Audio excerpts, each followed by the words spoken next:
Thanks, Ryan. Thanks everyone for coming again. So this, as we said, is our third meetup. First one we had a property manager, Ryan Wiener, speak with us.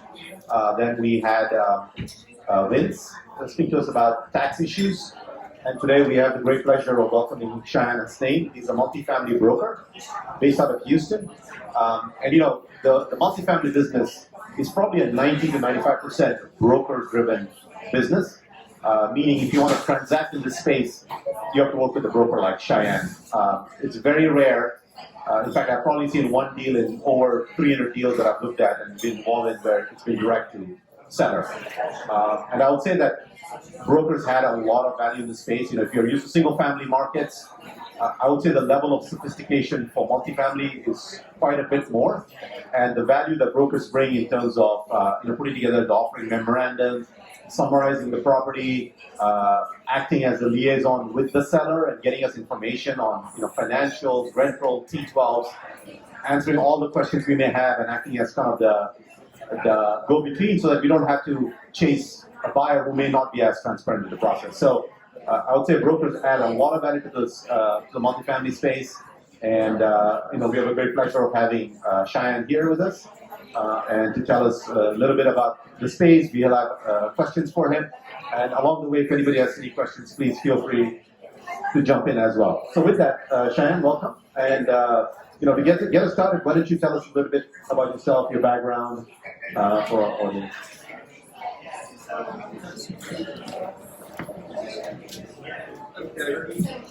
Nice to meet you, everyone. Ravi, Ryan, nice.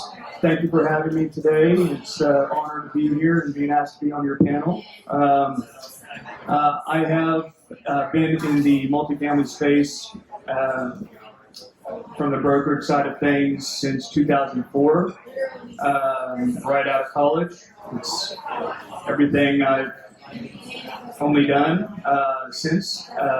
We have a brokerage company called National Apartment Advisors. We're extremely active in the B and C space. Specifically, we do some Class A, but I would say 90% of our transactions are going to be Class B and C apartments. I've never sold retail, hotels, anything but apartments, and I'll get into kind of how that, I think, materialized for me at least.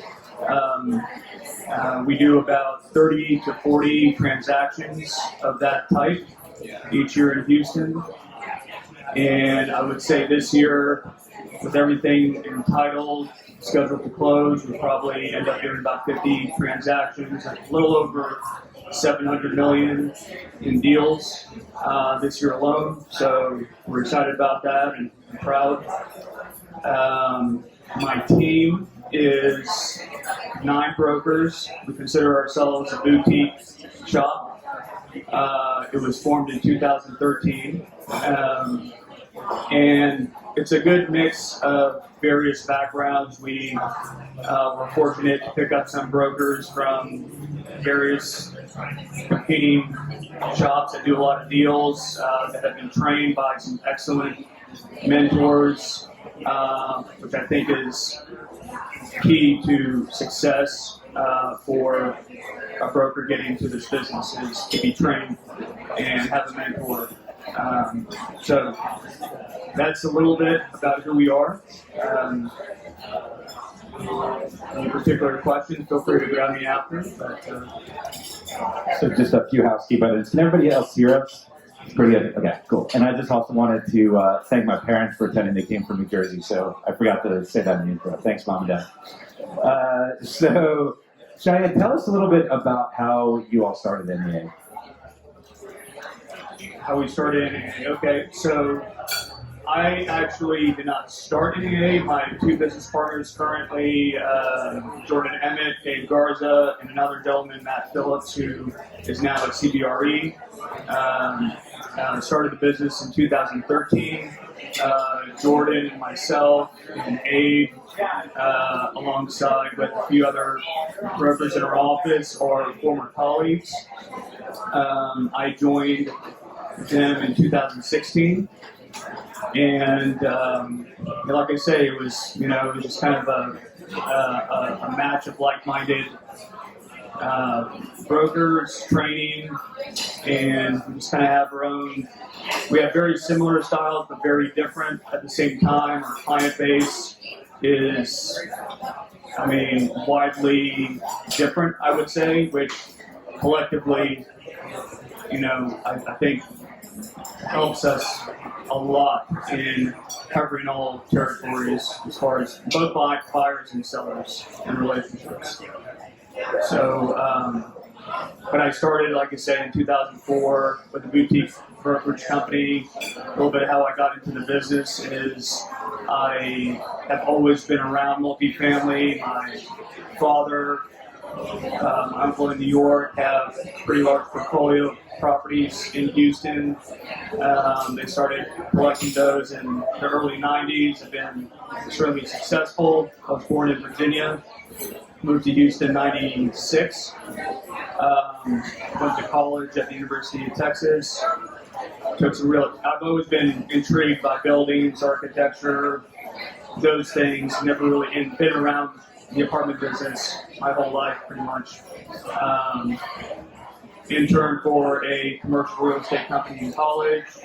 My uncle in California introduced me to his business partner in Houston, a very successful, known gentleman by the name of Jim Hurd, Houston Income Properties, in 2004. And he was my mentor for 12 years. And to this day, I call him the best salesman on the planet that I've ever met. And, like I say, 2013, I joined 8 of these guys, and we're all about 45 years of age and younger, so not planning to retire anytime soon.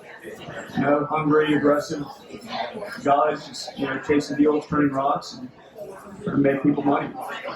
No, thank you for that. So, you had mentioned boutique. And so, when you think about that versus some of the national firms, how do you compete in that space? And what kind of your sales pitch to a potential client versus some of the other competing shops? What differentiates you all? So, like I say, we're all relatively young, aggressive brokers. We work hard. I don't want to say we work harder. I'm not trying to knock any brokerage shops here, but versus getting deals handed on a silver platter, we're having to constantly be on top in order to be competitive with who the big players are, what deals are transacting, things of that nature to have the deal volume that we do. And also carve out our niche, which, like I say, is the B and C space. I would say our average deal size is around 150 units, 12 to 15 million. So, it's a particular space, and focusing on that has, once again, has been a huge reason to our success. It's not trying to be the, master of everything, so to speak. So. Great. Talk to us a little bit about Houston. Obviously, you specialized in this market. Tell us a little bit about what you've seen in the space over the last, let's say, 2 years, especially through COVID. When I got into the space, I was deeply concerned about what COVID meant for the future, but the market has been insane. So maybe give us a little bit of color on what you've seen in Houston specifically over the last couple of years. Okay. Well, you're not alone in the COVID scare. I think that was, a unprecedented event that globally everyone really didn't know what was to come. 2019, prior to COVID, and once again, we had a record year of transactions. We've been in a, seller's market for preceding 10 years. COVID, of course, came, and all of a sudden, lending just kind of went sideways.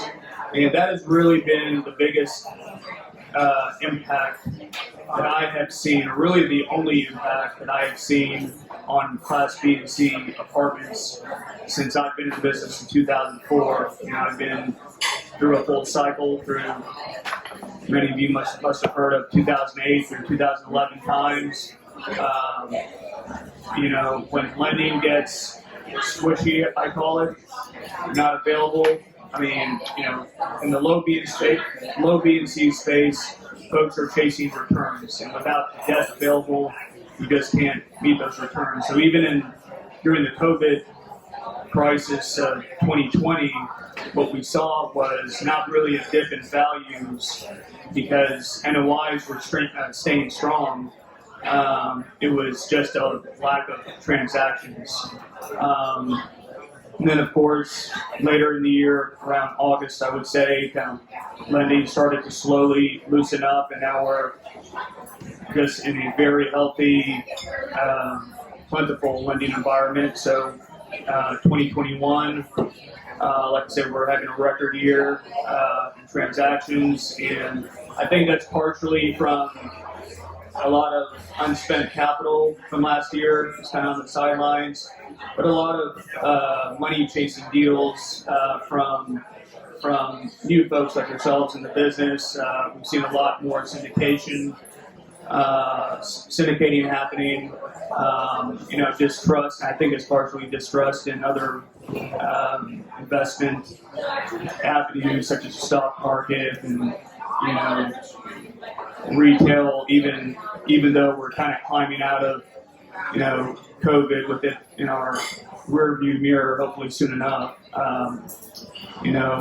Financing on any other type of real estate aside from apartments is still quite challenging. So anyway, right now, I call it a 200-degree turn from last year. Values are higher currently than any precedent time, and it's kind of knocks my socks off. Just to reiterate what you said, you used the term NOI, which is the net operating income, which is essentially the P&L generated by a property, revenue minus expenses. So I think in summary you were saying, through COVID, NOI wasn't impacted, but deal volume fell off because debt market seized up for the period of COVID. But now there's plentiful debt, NOI has remained strong, and as an alternate asset to other asset classes that may not have been performed, it seems to be driving more investors into the space. So I think that was what Shayan's key message was. So speaking once again about Houston, very energy-focused market. Despite that, it has remained strong, despite some of the sell-off in energy. Can you tell us a little bit about some of the sub-markets specifically in Houston you like and why? Okay. Well, like I say, in the B and C space, especially the low B and C space, it's the various sub-markets, in my opinion, do not change materially, except for the fact, I do have my favorites. I would say Spring Branch. Spring Branch is a sub-market which has been on fire for many, many years, and I think it's still undervalued and poised to continue to improve. Houston, with no zoning restrictions, it's tough to be anywhere in Houston without going a couple miles east, northwest, and south and be in a totally different area and sub-market and demographic, etc. And Spring Branch is unique in that context. So that would be one of my personal favorites. I've seen a lot of success with my clients in Spring Branch, and it's gentrifying, and anyway, it just makes sense on a map. Other markets I like are anything with barriers to entry, which means either the city, town is highly restrictive on new construction for multifamily. Some of those markets include Pearland, Deer Park, Pasadena. And so what we find is the existing product there just continues to strive, remains resilient no matter the impact of oil prices, the economy. Remember, in dealing with the low B and C space, these tenants need a place to live. There's no Class D and anything below that. So these markets that have limited competition and obviously poised to do better and better are areas that I always kind of keep, I enjoy making calls on.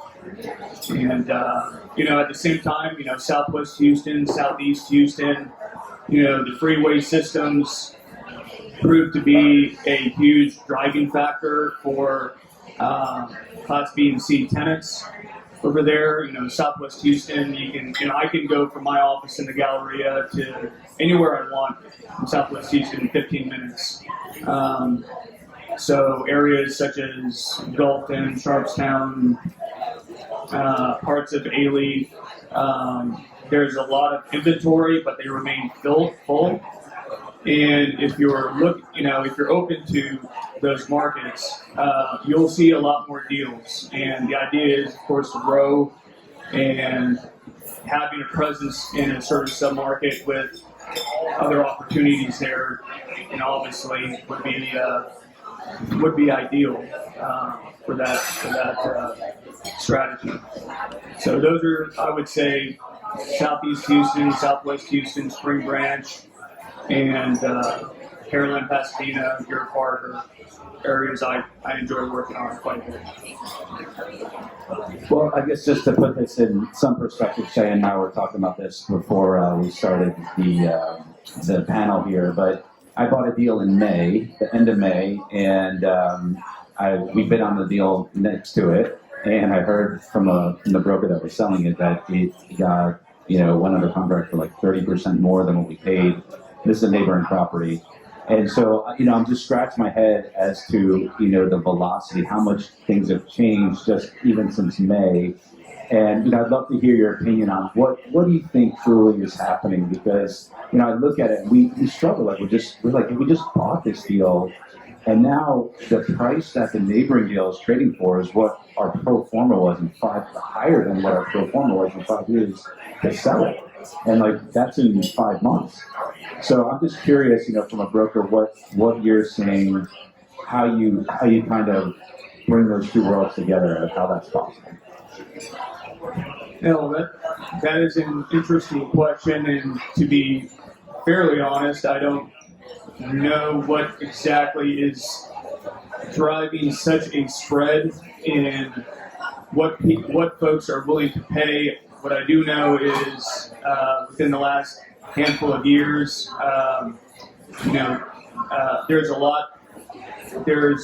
there's a lot more macroeconomic factors with respect to folks investing into Houston that we are, as brokers, historically accustomed to taking into consideration. I would say,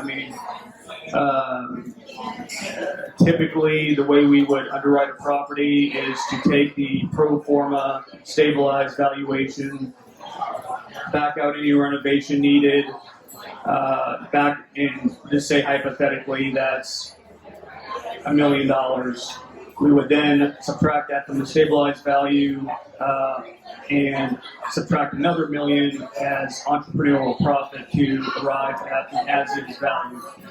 That's simple, I guess, basic methodology of how we historically underwrite deals. But now that entrepreneurial profit and cap rates have obviously compressed quite a bit. For the first time, I would say in my brokerage career, I'm seeing a lot of IRR-driven analysis in the B2C space. Again, historically, that has been a underwriting tool for more B plus, Class A assets, institutional investors. All I can really say is there's more than ever a lot of money chasing deals. It's very competitive, and obviously everyone has their own metrics of underwriting properties and their own return expectations and exit strategies. If you're looking to buy a deal, flip it in 2 years, you probably won't be as competitive on a property as a never seller, I call them, or someone with a 5 to 7 year old. Has anything fundamentally changed, you feel, in Houston? I mean, I hear the part about, investors' expectations and money supply, but, in terms of supply-demand balances, do you see, a step change in the past 6 months to a year in Houston? Yeah, well, like I touched on, I feel that Houston has, there's a renowned optimism in Houston and its future. Even though I wasn't around in the 80s during the oil crisis, development stopped. One reason why you won't find any apartment buildings built in the mid 80s, late 80s, or even in the 90s till around 98, 99. It was a total punch in the face to Houston, and subsequently we've had multiple oil crises. Even recently during COVID 2020, oil went from wherever it was 130 to 30 nearly overnight, and Houston just proved itself resilient. So, like I said, there's a lot of unique factors to Houston. Zoning. We have the largest medical center in the world.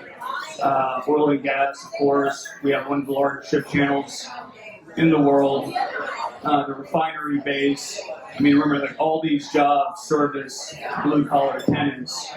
And given demographically what Houston is, it proves to be a steady, resilient environment for B and C apartment owners.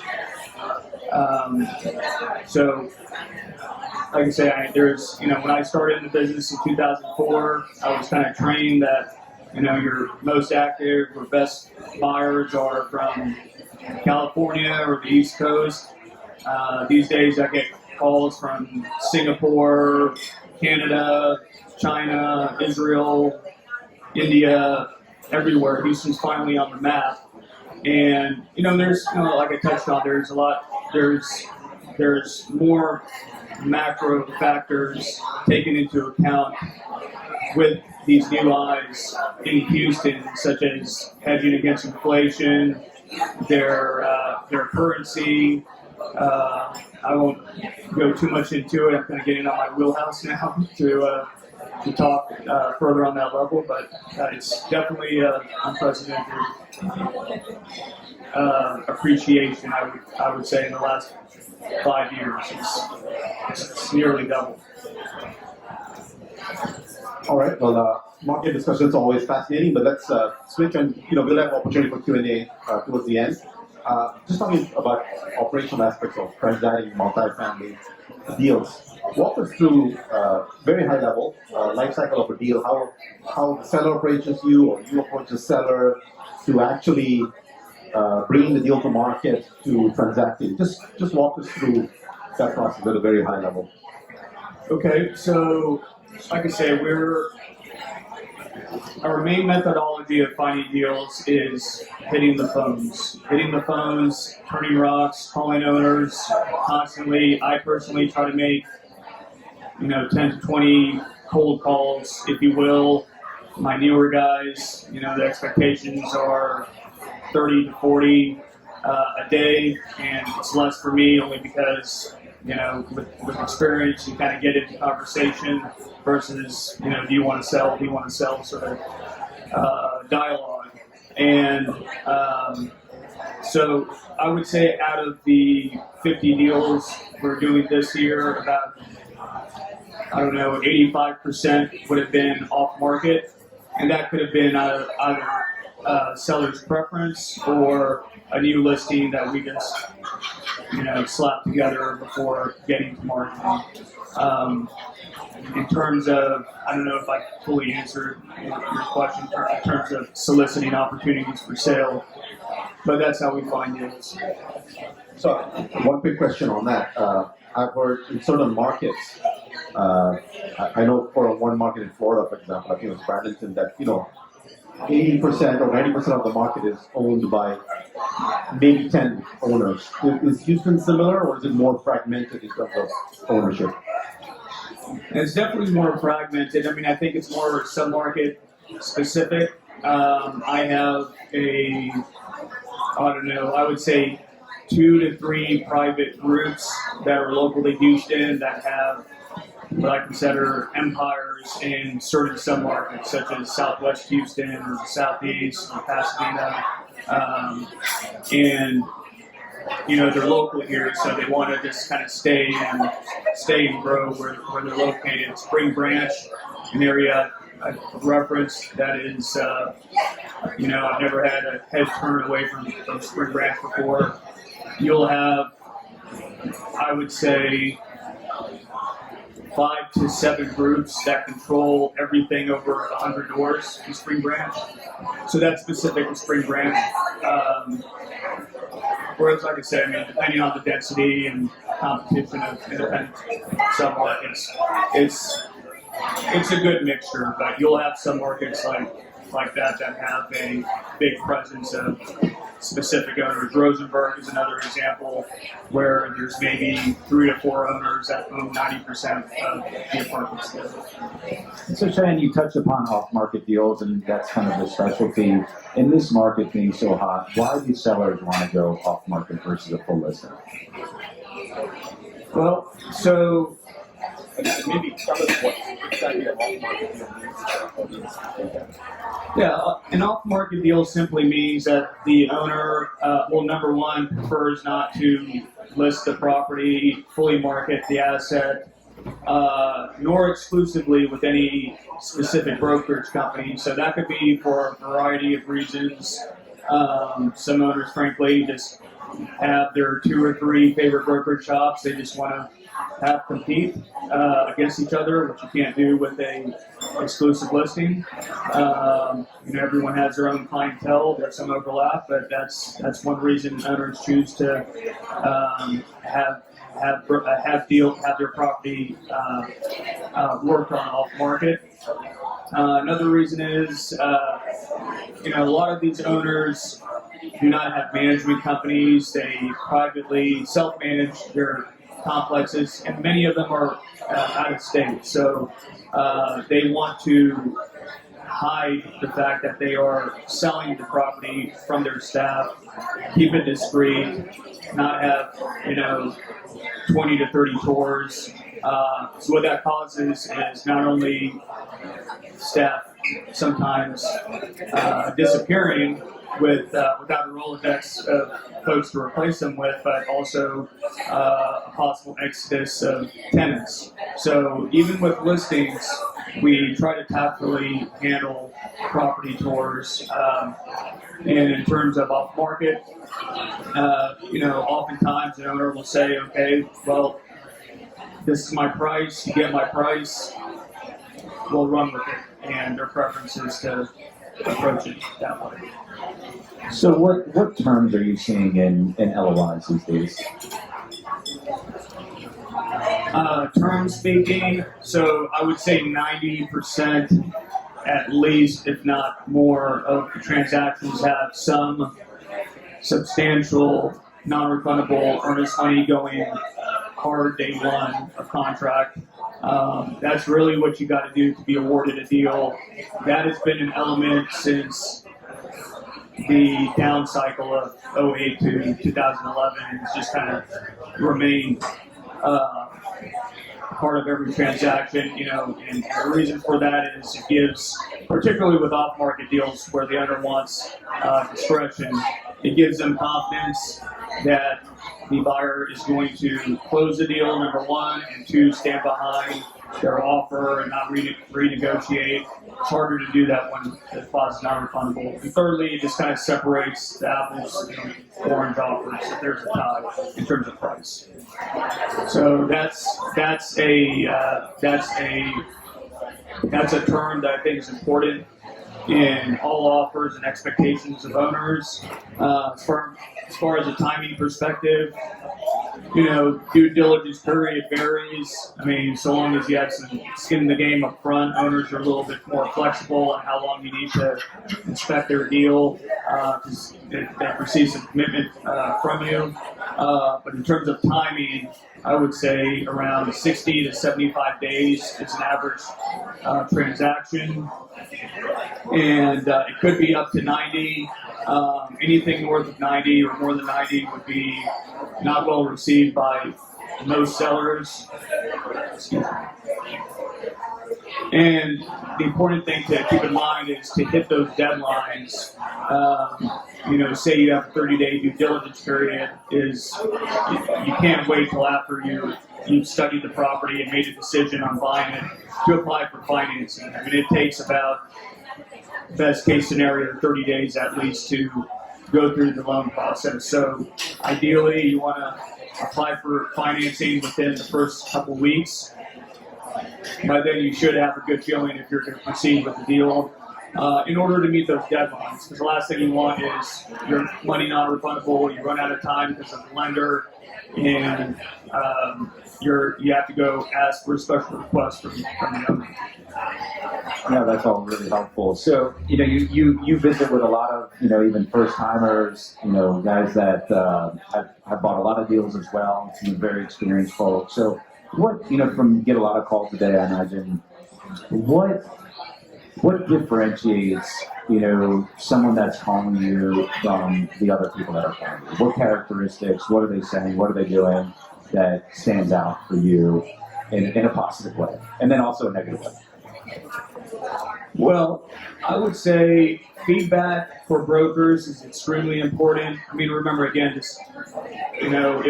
if 45 out of our 50 deals are done off market, we're not hitting the nuke button and blasting that to everybody. We've thought about you. You're at the top of our mind. So staying in touch, giving feedback, and once again, feedback helps us kind of maneuver deals that would be a good match for you, your direction. But it also keeps you at the forefront of our minds for when a deal comes up. I would say, and Ryan, you got both of you and Ravi, my hats off to you. You're very good about doing that. I know you call me maybe once a week, every couple of weeks, and I don't always have something for you, but when I do, anyway, you'll be seeing it. So feedback, being and quick feedback at that. If I send you a deal or a broker sends you a deal and it takes you 3 weeks to get to it every single time, everyone's busy, of course, but getting initial feedback of interest, it allows us to show you more opportunities, because not everyone will make a course, but having that gives us a better grasp of what will what you like and dislike about everything. So that's one thing, and then in terms of, I don't know if this is part of your question, but in terms of what catches our attention as buyers is once we have a deal going, how can I best articulate this, is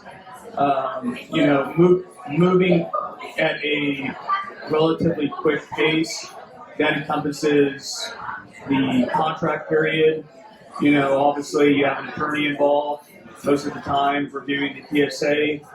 There's deal-making attorneys, there's not deal-making attorneys, there's those that know the apartment business, what is standard, what is not, and those that are just strictly looking to rep and warranty everything and protect their client, which is prudent, of course, but at the same time, it could cost you deals if a contract is drawn out of money. It has. I've seen it firsthand, and I've had to have some clients switch counsels for that reason. And then hitting deadlines, again, very critical. Remember, a broker's listing is typically about 6 months, and then off market, they don't have a listing at all. So time kills deals.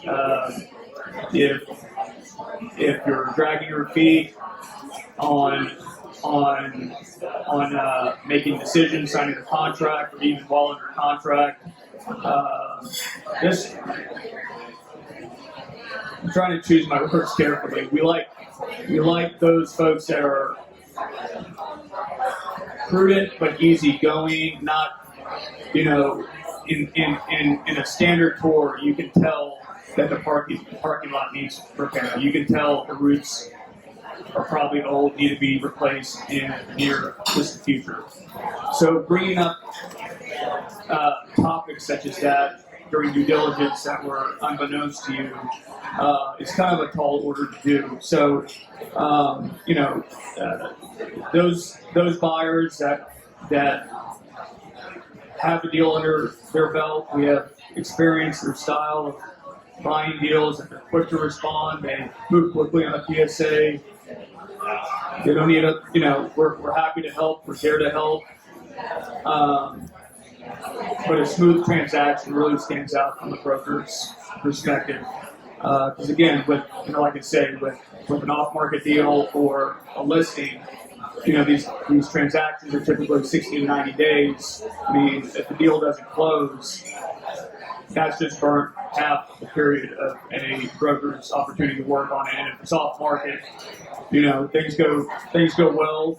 Buyer and seller hero. Things go wrong, it's the broker's fault oftentimes. So we may lose a relationship with that owner. So it's very important for us to know who we're awarding a deal to, and that they're committed to closing.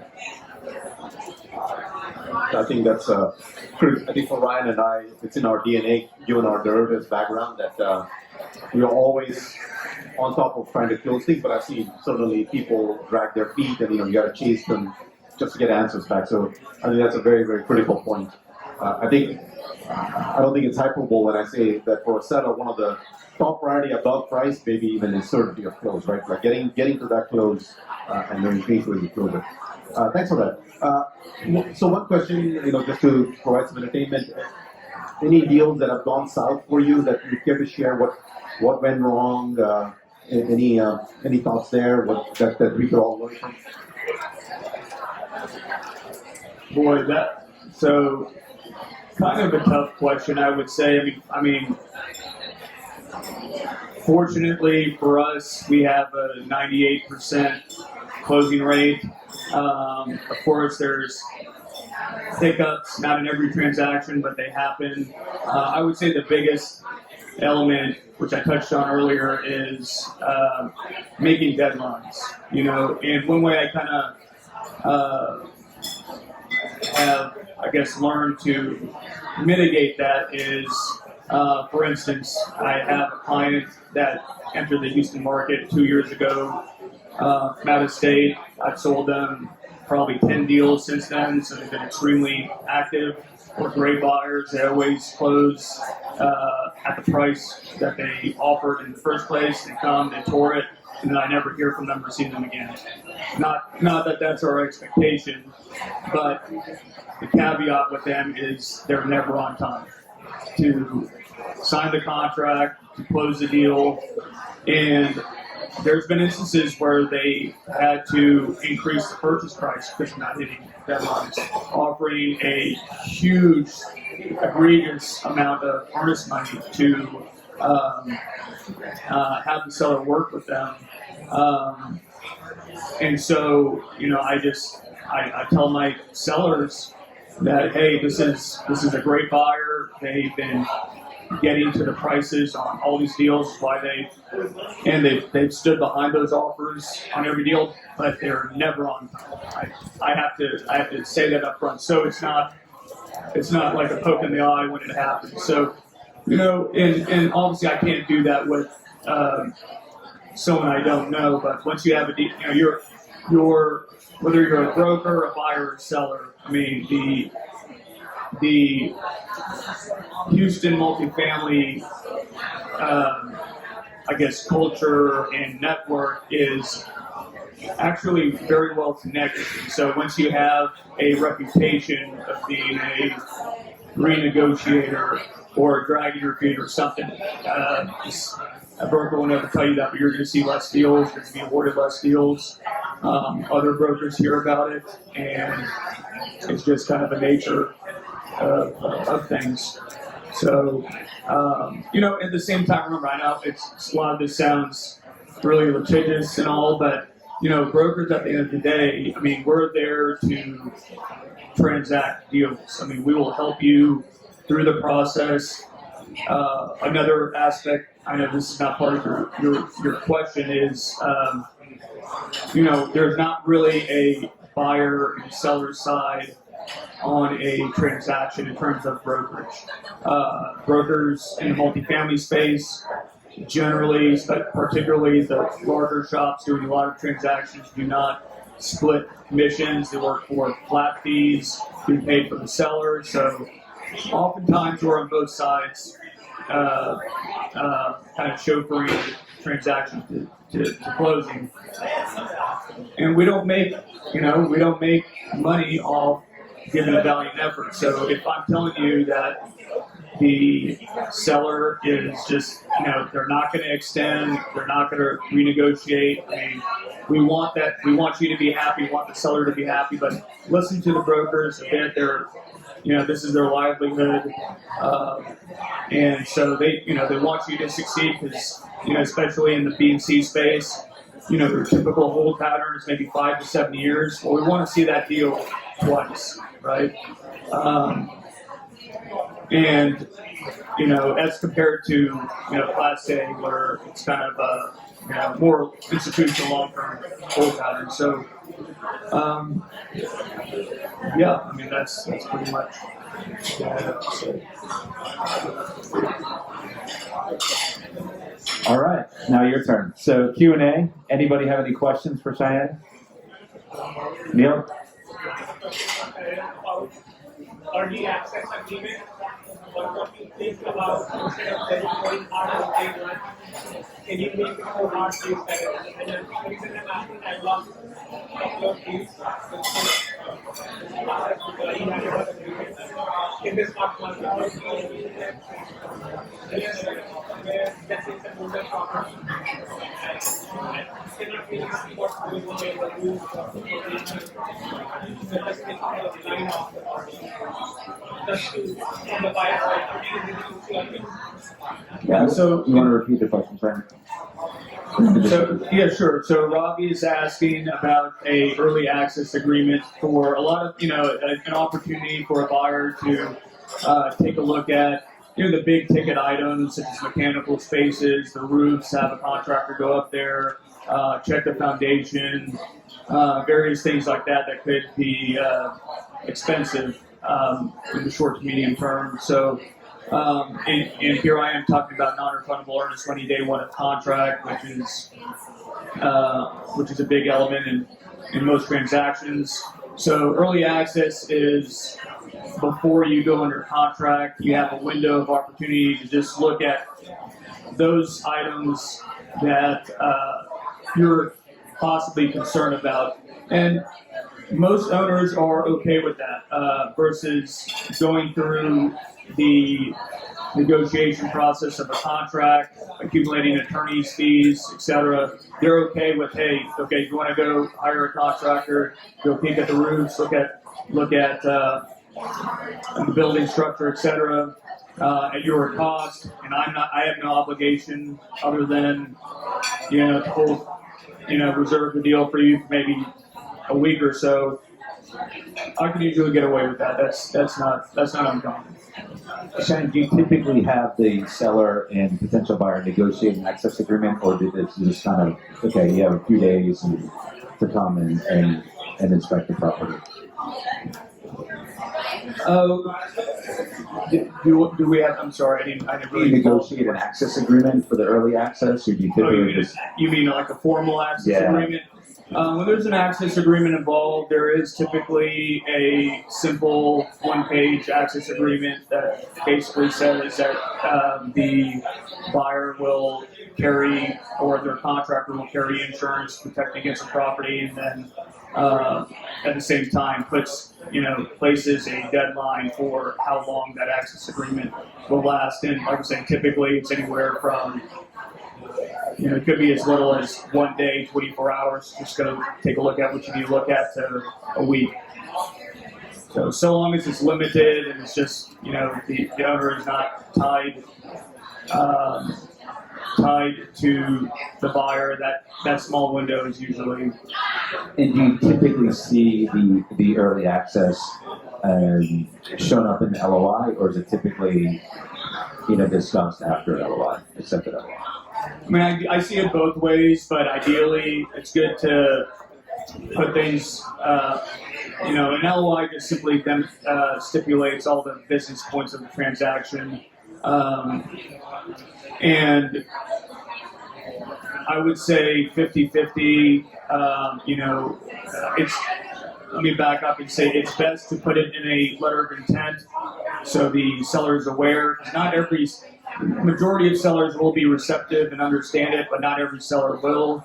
And just sliding anything in is, and I use the term sliding, I mean, that's oftentimes the perception an owner might have, whether it be a financing contingency, which is something I haven't spoken about, but financing contingencies in this lending environment or zero. No one's getting them. And so anything like that is brought up after a letter of intent phase is, often problematic. But I would say, it's good to just put in the access agreement if you need one in the letter of intent, because you're probably not going to get too much pushback from it.